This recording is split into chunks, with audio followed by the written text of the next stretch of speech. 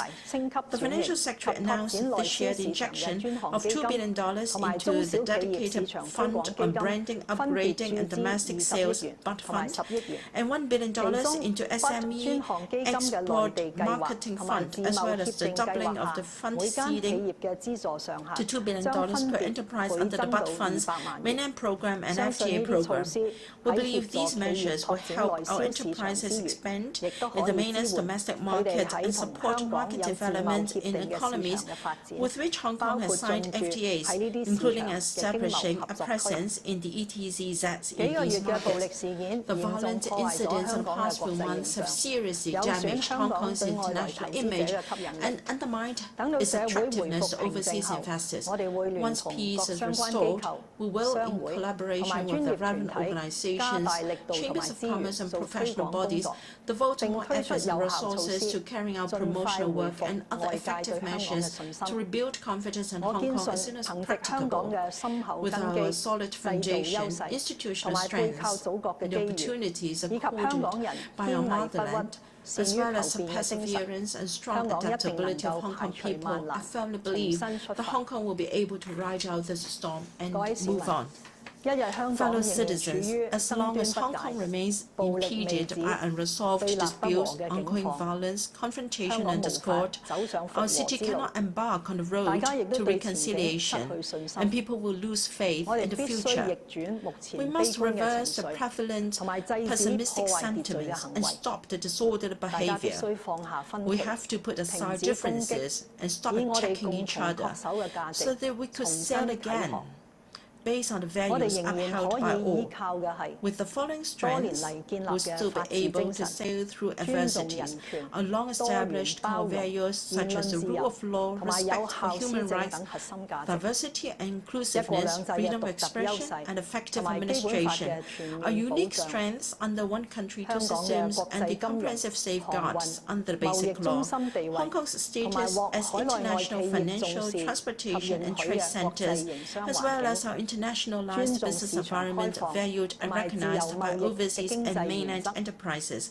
The economic principles which respect open markets and free trade, public institutions with distinctive functions and a pool of excellent talent, and Hong Kong's people's pragmatism and rationality, as well as Hong Kong, as well as our mutual help and can-do spirit. In the past 2 years, the government also forged ahead with the development of the innovation technology industry, widely use public funds to invest for the future, develop external affairs, and liaise with various trades to jointly chart our future.